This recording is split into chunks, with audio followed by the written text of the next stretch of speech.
Welcome to the social-engineer.org podcast number 121. 121 months, folks. I am super excited about this guest this month.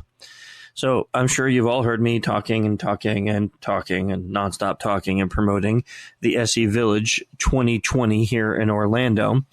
Well, one of the speakers, the workshop speakers that are going to be coming in there is my good friend, Joe Navarro. He is the world's leader right now in body language, and he has so much training. His videos always go viral, and we are honored to have him come in and do a workshop at our training in Orlando here in February. And we wanted to have him on the podcast again. I know he's been on the show a couple times, but to talk about what we're going to learn, to talk about what he's got going on in his life, some new things, some really exciting things. So, hey, let's waste no more time. Let's get Joe on the show.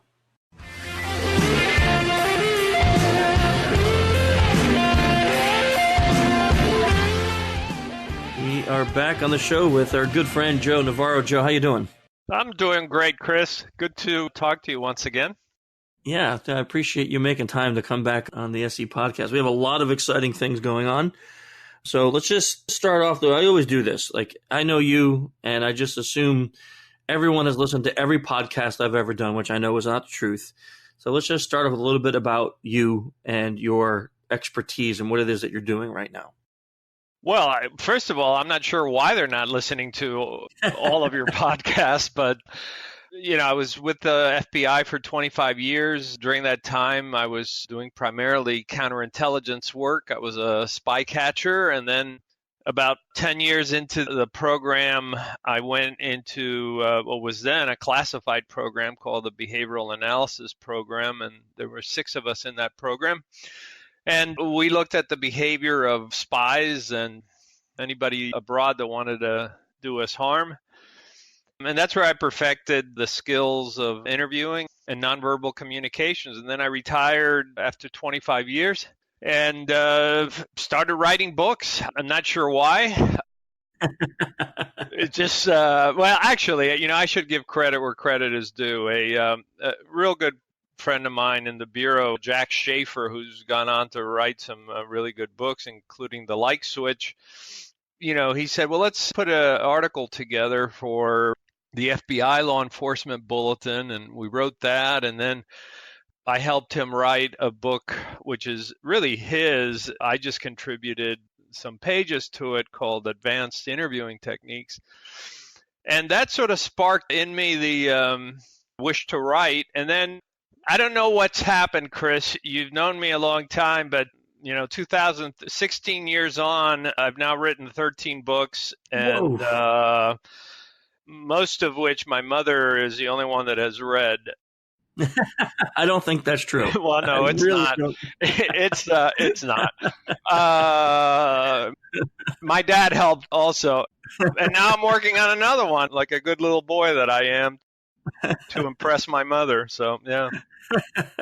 Well, now we're getting to some really deep psychological issues on this podcast.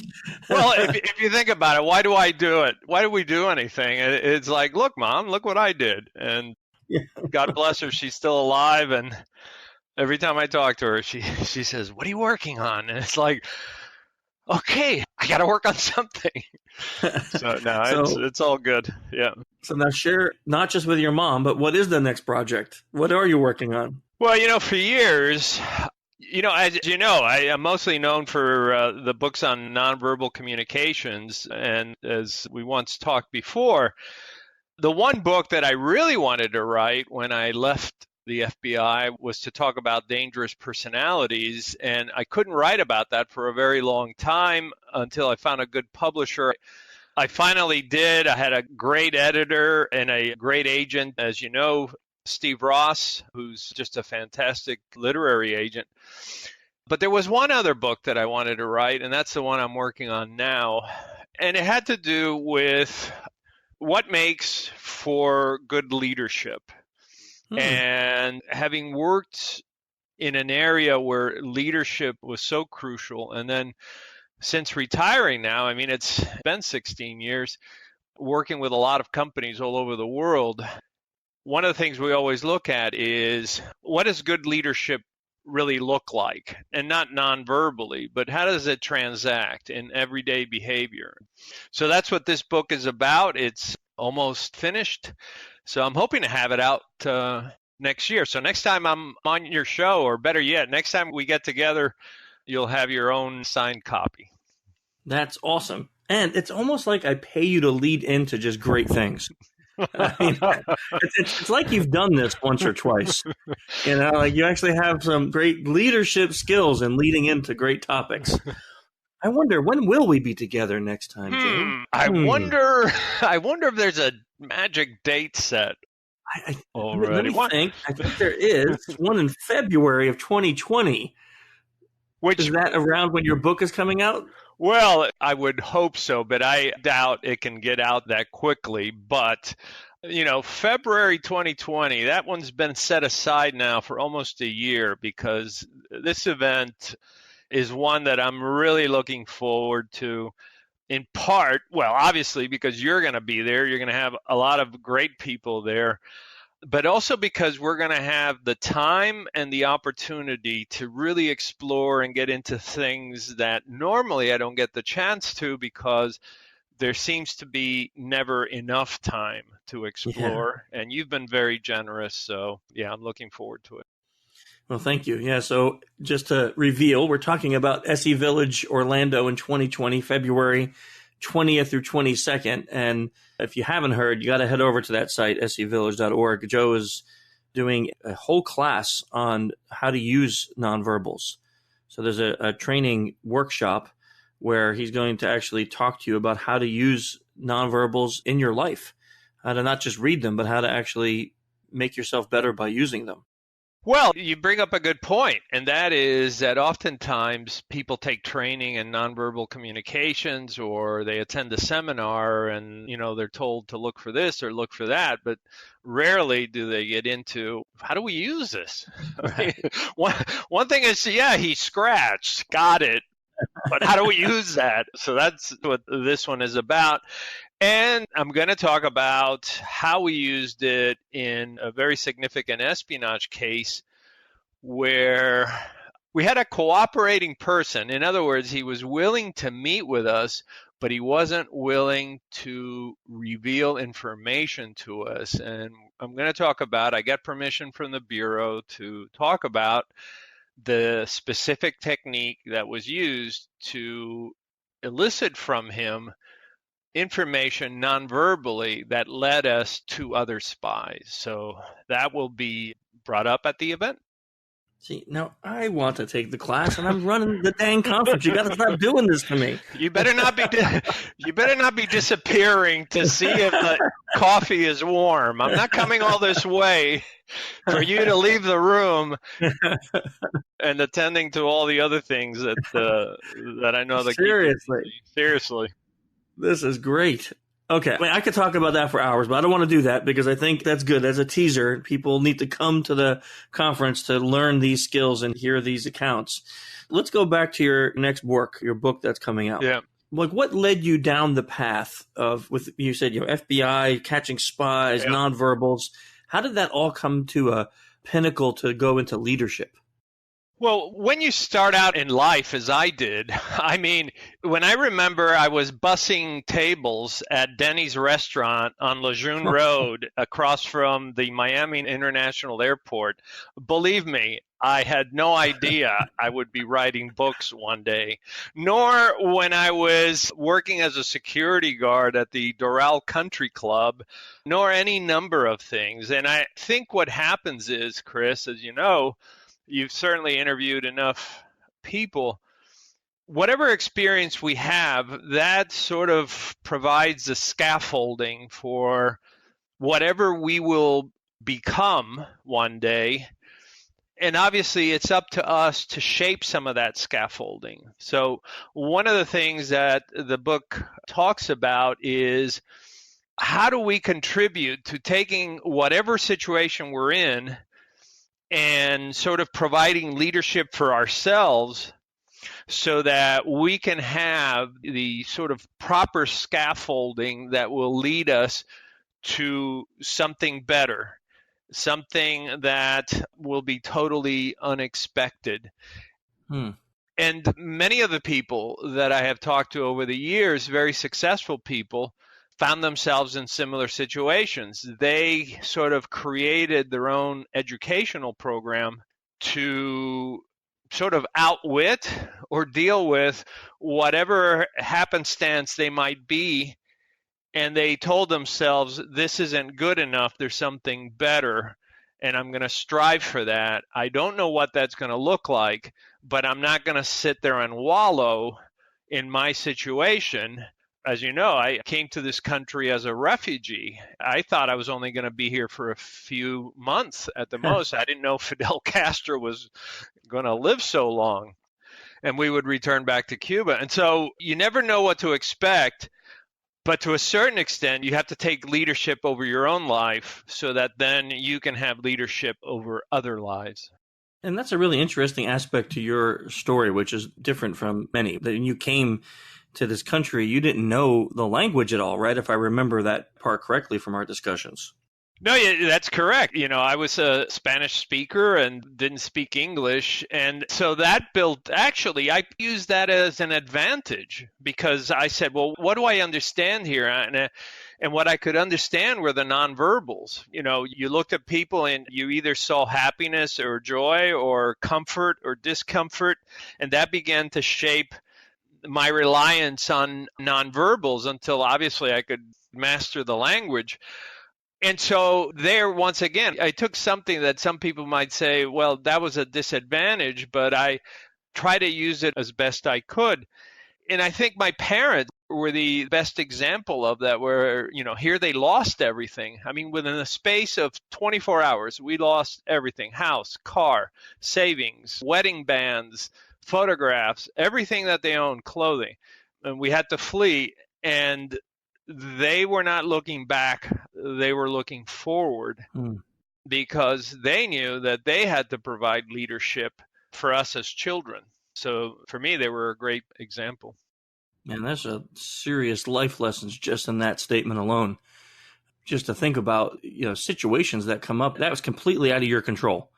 And I love that idea that you and your family, all of you, didn't just sit there and be like, okay, we lost all these things. Everything we own, everything we value is gone, which would be a natural inclination, I'd imagine, to have that kind of loss, to be sad over it. But instead, that's a wonderful example of leadership, not thinking about corporate or government or anything.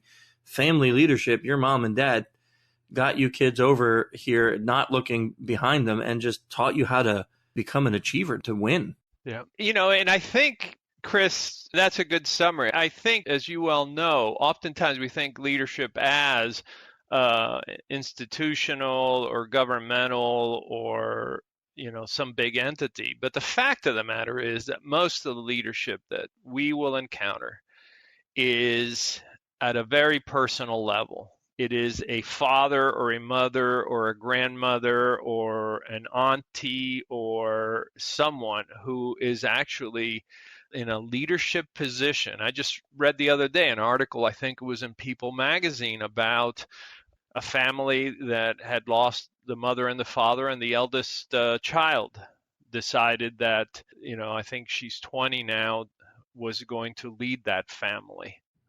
And most of the leadership we will encounter, who are they? The coaches, the teachers. And we don't think of them as leaders, but they are leaders, and the qualities of leader. And one of the biggest things that I talk about in this book is that we often want to attach these archetype sort of qualities to leadership, like, the slay the dragon type thing. When the biggest attribute, the most significant attribute that any leader can have, that must have, is actually caring. Think for a minute. When we think about leadership in crisis, whether it's the first responders who run into that burning building or the soldier that does a heroic deed to save his fellow soldiers, they don't do it because they're heroes. Heroes is what they become. They do it because they care.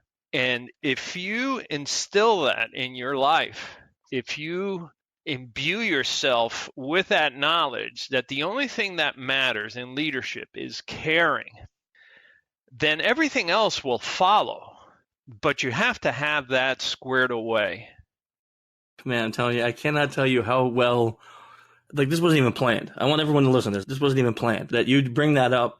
It's just such a fascinating topic, because I was just talking with someone else the other day that someone asked me, what do you think makes a great employee for your company? And I had to think about it for a second. And, a million things ran through my head, but I settled on one thing, and I said, someone who can have compassion and empathy for another person. Yeah. And they're like, but you get paid to hack people all day. Like, what? How does that work? I'm like, because as soon as you lose empathy, as soon as you lose that ability to be kind, Yep. then everyone becomes just a mark or a target to you, and you don't care how they feel. And that's going to make you really bad at this job. And now you're sitting here and saying, like, almost identically, what makes a great leader is having this empathy, this compassion, this kindness. Exactly. It's like that quality. It's so powerful for so many things. Oh, it's very powerful. I mean, what is empathy? What is kindness? It's caring. And when you care, when you have empathy, it drives behaviors. And what are those behaviors? Those are the behaviors that we love and adore. Those are the behaviors that we say, you know what, I will follow this woman, or I will follow this man up a hill, into battle, whatever. Why? Because they care. Because they care. People think, oh, heroes are born heroes. No. People are born, and when they really care about others, they do heroic things. But it takes that quality first and foremost. It's like our mutual friend you introduced me, Robin Dreeke. Oh, yeah, Robin, he's great. He's great. In his first book, when he talked about building rapport with people, Yeah. the center of all of those 10 qualities, those 10 things that he talked about, was really just having empathy, caring for other people. It builds that rapport faster than anything else you can do. I've seen Robin. I had the pleasure of working with Robin for a long time, and he actually ended up managing the behavioral unit where I was at. And I got to tell you, here's a guy that he just melts people through kindness. It's like there was no obstacle, and how did he do it? He's a soft-spoken guy. He just really understands that the key to people is to be understanding, to have empathy, and to care. And when he asks you, how was your day? Or how's your family? He really means it. He really means it. And you may have just met him for the first time, but you get a sense that, oh, this isn't superfluous. He really cares about this. And, what's the downside to that? There is no downside. I'll tell you a story. Not 2 days ago, I got a text message from a guy I put away in prison. And he was texting me to let me know that he was okay, because up in Flagstaff, they were having fires. About 1,300 acres were burned. And he didn't want me to worry about him and his family, because he knows that I check up on him. Well, that's just really odd. That is really odd. I'm sorry. And yet it's not, because my job was to put him away. My job was not in any way treat him less than any of my fellow human beings. And if I demonstrated that I cared then, and I did, I wanted him in prison, but at the same time, and I wanted him to pay, for his crimes, but at the same time, I wasn't going to treat him any different than any other human being. And he respected me then. He respected me all the time that he was in prison and later. And he still follows up every once in a while. And that's what happens, I think, when we care. When we care, we don't alienate. When we care, we engulf. And I think we need to remember that our job is to deal with humanity. And it's not a different species. It's something that we have to do. And sometimes, it becomes weird like that. I remember, well, from my book, 3 Minutes to Doomsday, that the spy in that case would write me Christmas cards for years. It's like, okay. And, it was just one of those things that, and Robin knows this very well, when you treat people ethically and professionally, they will cooperate. And, what was my job in the FBI? To collect information. That's what I get paid. I'm a paid observer. And if people aren't talking to you, you're not collecting. And it's very easy to alienate people. And you say, well, you're just a criminal, and treat them that way. But, interestingly enough, criminals see a lot of things, and they see a lot of things when we're not around. And it's always good to, get them to cooperate with you in any setting. And that's why we try to always maintain those channels of communication.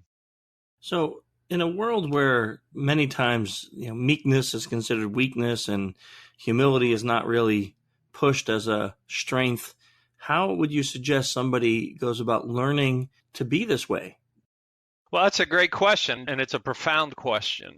I don't think it's something that it's easy to master unless you have that open mind to say, you know what, let me listen to these folks. Let me listen to like Robin Dreeke. Let me listen to Chris. Let me listen to Joe. Let me go out and test and validate these things. As I live right outside of CENTCOM, and a lot of Navy SEALs, a lot of special operators, and they'll all tell you, when we're downrange, in the end, how we get people to cooperate with us is by treating them humanely. You can act tough and you can bluster and you can swagger, and nobody likes that. Yeah. Nobody's going to call you at 2 a.m. and say, hey, they're planning something, unless you build that kind of trust. And, story after story, you'll see where this has happened. I remember when I was stationed in Puerto Rico, and there was some people there that just by the way they were treated, invariably would let me know that something was afoot. And I could have gone my whole career not knowing about these things. But because we had established these channels of communication, and as Robin would say, they would trust me enough to share that information. And of course, I treated them with respect. And that's really what you want, because it's all about information. But I think you have to go out and test it and validate it. I see a lot of young people who see television or see the movies and say, well, I'm just going to follow 24 hours and I'm just going to be rough with everybody and threaten them, and that'll get them to open up. And, as the Nazis found out when they invaded France, there were many people there that were willing to die and never revealed one thing, and they never opened up. And that's not what you want. Certainly not if we are in the field of intelligence collection. So, let's take a quick break from this awesome podcast to talk a little bit about what's going on in the upcoming months as we look forward to the fourth quarter. Oh boy, can I even just say that out loud? Is it fourth quarter 2019? Just around the corner. It truly is. Feels like it just started, doesn't it? Well, DEF CON is over. DerbyCon is over. And now all we have to do is look forward to the rest of this year as we kick off SEVillage 2020. But it doesn't just stop there. You know what? I'm going to do this here on this show. I'm not even sure if it's going to be on the website just yet, but I'm going to do this here on this show, and I'm going to tell you the dates for everything else that's coming up. So in March of 23rd through the 27th is going to be our APSE class in Orlando. So yes, the very next month after we have SEVillage 2020, we're going to have our APSE class here in Orlando. The very next month after that is MLSE. If you don't know what that is, sorry, you got to come to the APSE class. You'll be getting those invites out there shortly. And then, without much delay, we'll be in the UK June 1 through the 5th doing our UK APSE class. So if you're looking for any of that, the information will be on the website shortly.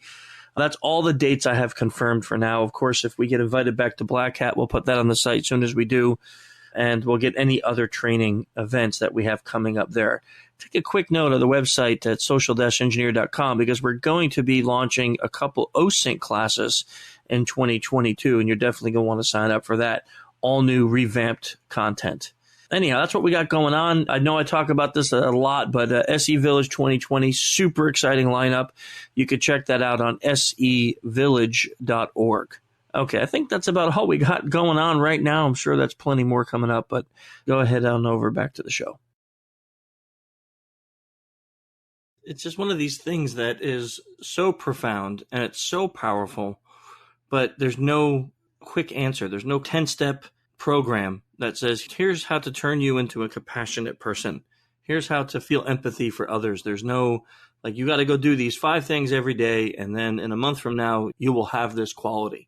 So it really boils down to what you said is kind of just being open-minded enough to see where you need to improve.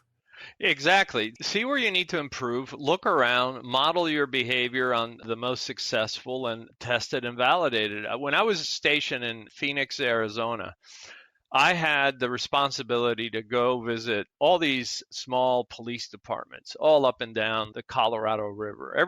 Everything from San Luis, Sonora, down on the border with Mexico, all the way up to Kingman, Arizona, and Lake Havasu, and all sorts of police departments. And then later when I was stationed in New York, and one of the things I always tried to do is I don't want to invent the wheel. I don't want to reinvent the wheel. I'm happy to go with the wheels that work. And I always try to learn from the masters. And every department I always went to, I said, who's your best interviewer? And invariably, someone always points to somebody and says, oh, that's him over there, or that's her. She's really good. And one of the things that I notice is usually the best investigator wasn't the burliest, wasn't the biggest, they were just nice to talk to. And ask anybody that's been in law enforcement, and they'll tell you, go to the New York office of the FBI with 1,200 agents, or go to San Francisco with this 300 plus agents, and say, who is your best interviewer? And I'll bet you that the person that they pick out stands out because they find it easy to get along with others. And that's how you get information. And really that's what Robin's book was about, is that rapport, that we cherish rapport when we establish it, but how do we get there? That takes some effort. So do you think that ego is the killer of the ability to get this quality?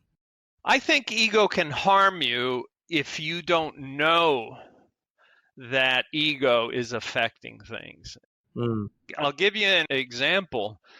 I've seen interviews derailed because the agent that had the ticket on the case demanded that, well, I've got the ticket on the case, I'm going to do the interview, when we absolutely knew that there were other people that we knew that the suspect would get along with better. And the ego that, I must do it to the exclusion of all others is just sheer nonsense. And that's one of the things I always looked at before I did an interview, is ask myself, am I the right person to do this particular interview, or should I let somebody else? Because to think that we are the perfect person to do every interview, that's sheer nonsense. That's like saying everybody I will talk to me and we're going to get along great. And that is just not going to happen. And ego does get in the way. And I know of one interview where we had to stop the interview, go in there and pull the agent out and say, sorry, mate, you're out. Think about it. I mean, if you go to a department store, you've got 3, 5, 10 chances to transact something. When it comes to espionage, you have one chance. Yeah. And that's it. It's over. If all the guy has to do is say, excuse me, I want an attorney, it's over. Yeah. And so how that is transacted needs to be just perfect. And this one agent just could not see past the fact that he and the suspect were just not getting along. It just became a battle of wills. So, yeah. Yeah, since most of us are not hunting spies, still I could see application in that, is that our egos oftentimes get in the way of realizing that, maybe we're not the best person to manage that individual, or maybe we're not delegating properly because, our egos get in the way. And that ego stopping us from having that empathy or that sympathy, that compassion, that kindness can hurt us. And it sounds like, from what you're saying, in every aspect, whether it's family, whether it's business, it's work, it's whatever. Yeah. It really is. I mean, it's like a basketball game, and the coach sends in the right player at the right time to do one specific play. Or, if you're a student of history, when Roosevelt sent Averell Harriman to England to deal both with the UK folks and with Russia, who was an ally at the time, who better to do it than him? There were other people that felt that they should be there, but we have to be honest and say, you know what, this isn't for me. And this happens all the time. I talk to attorneys who maybe they're lead counsel, but they'll say, you know what, we're going to be interviewing a teenage girl on the stand. Let me have another attorney do this interview so that I don't look like I'm attacking her. That's how this works out. But to think that we are the perfect interviews for every interview, I think that's one of the hardest things for people in law enforcement or security work to digest. Back when I was in New York, 81 to, I guess, 83, there was a guy that I was working on, that I was recruiting. He was a intelligence officer for a hostile service. And one day he knew we were trying to recruit him. And one day we were just talking. And he knew who I was. I knew who he was. And he said, it was a nice try before, but you sent the wrong person. Now think about that for a minute. He told you exactly how to do it right. Yeah, and so it was one of these things where, he wasn't going to defect. He was near retirement anyway, but he was almost like coaching me. And he said, that was a nice try, but you sent the wrong person. And think about it for a minute. Yeah, I guess I can say this. And what was interesting about that was that the person we sent was too young. And later he said, do you really think that I would put my life in the hands of somebody that isn't even 30 years old? And he was right. So maybe that's a good question, is, in any of the cases, how do you determine what type of person is the best person to do that interaction? Well, you didn't tell me you were going to ask really deep, profound. I mean, this is like intelligence community level questions. Yeah, well, this is SE podcast here. Yeah. It has to do with, you have to consider what is really a good fit. And, how old is this person? How experienced? Can they really be understanding of another person's situation? Things that may not cross your mind, cross this person's mind. And finding the right person, you can look at many things. We know, for instance, that there's such a thing as intraethnic empathy, right? So, for instance, the Chinese government, I'm not reading from the files, I'm just telling you what I read in Time magazine. But Time magazine recently was talking about that apparently the Chinese government had found it lucrative to recruit their own Chinese expats living in the United States, and that there seemed to be this sort of empathy at a subconscious level where they were willing to cooperate and conduct espionage. And we certainly saw that in a case that I worked on, where an American soldier who went to visit his family, who came from Hungary, was in country for less than a day, and by the end of that day he was recruited. So we call that intra-ethnic empathy. There's that. There's just personality traits, maybe somebody that's as we like to say, simpático, likes to joke or party, or who knows? You just never know. But it all boils down to, the cast of characters that you hang out with. What is it about them? What traits do you enjoy? And it'll probably turn out that there are any given sets of variables. Maybe you like sports, maybe you like soccer, tennis, whatever, golfing, and that has appeal. And you have to be careful with that.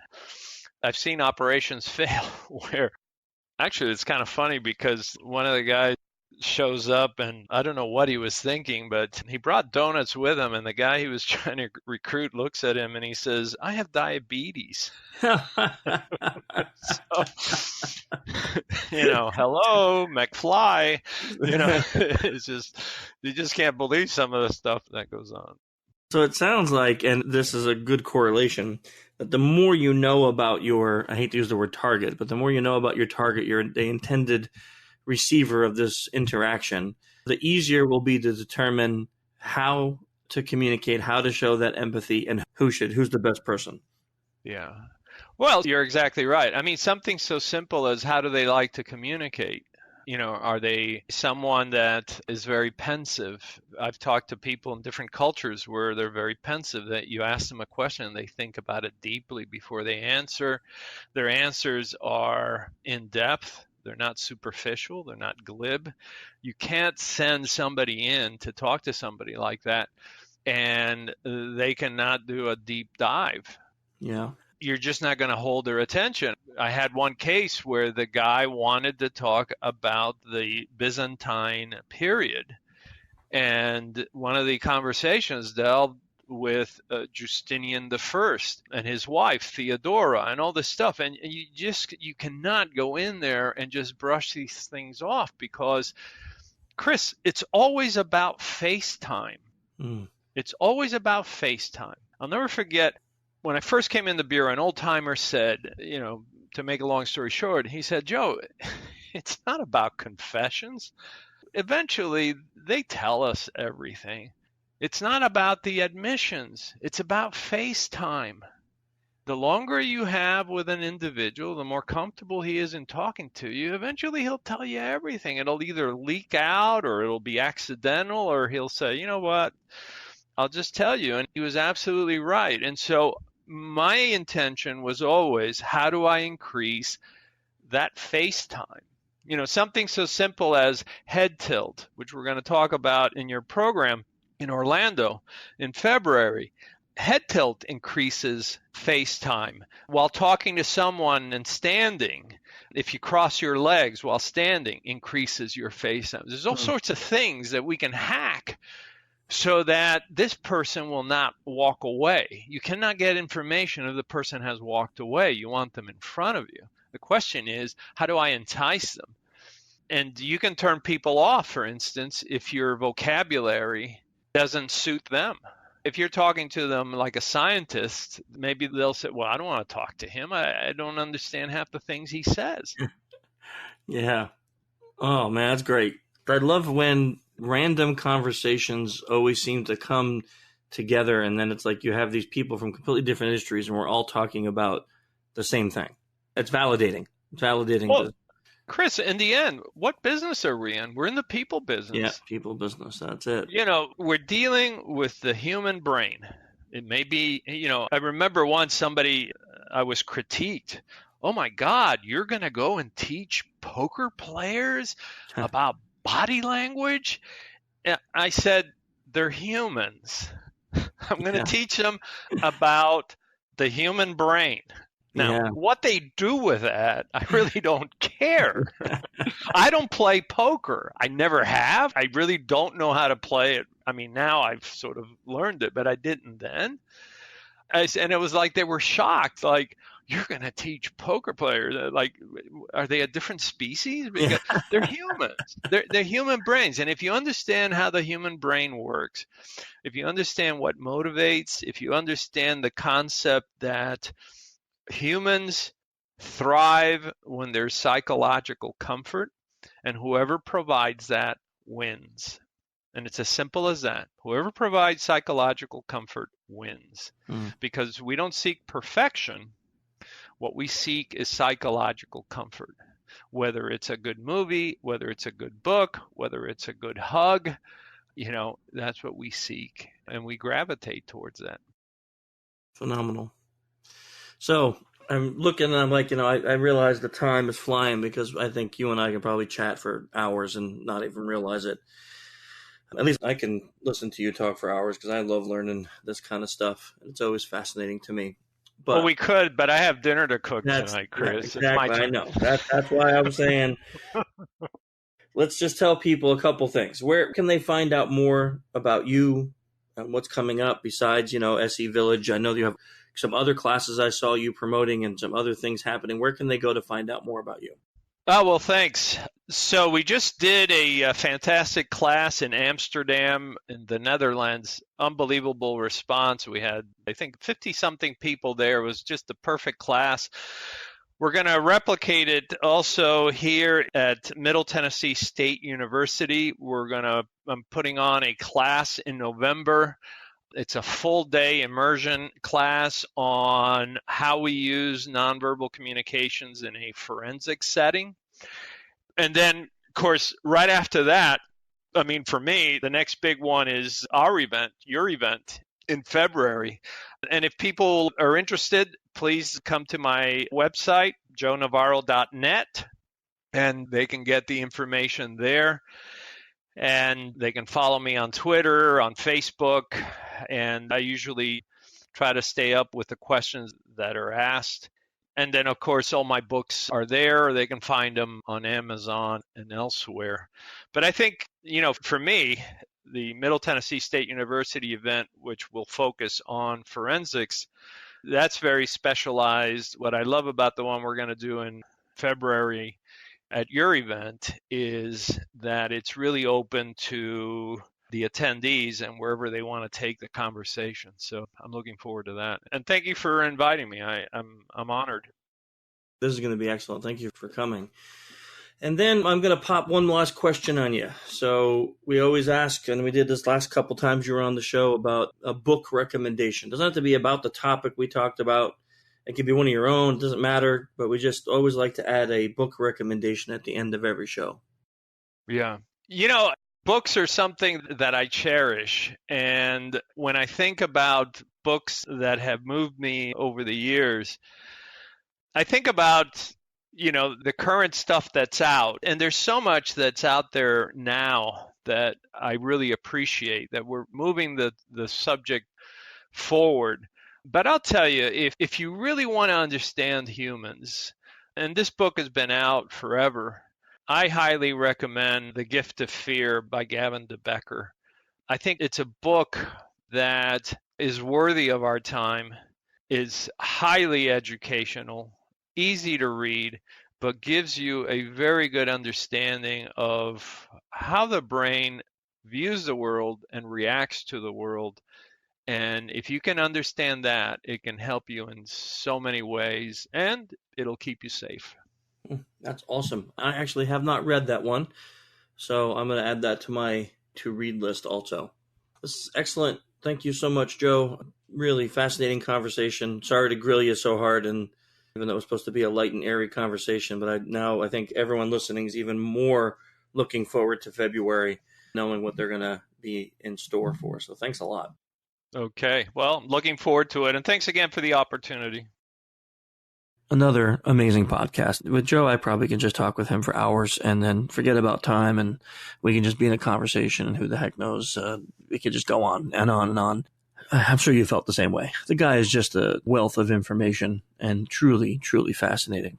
Well, we have all of our information on the show notes. That way you can follow Joe and get more information about him.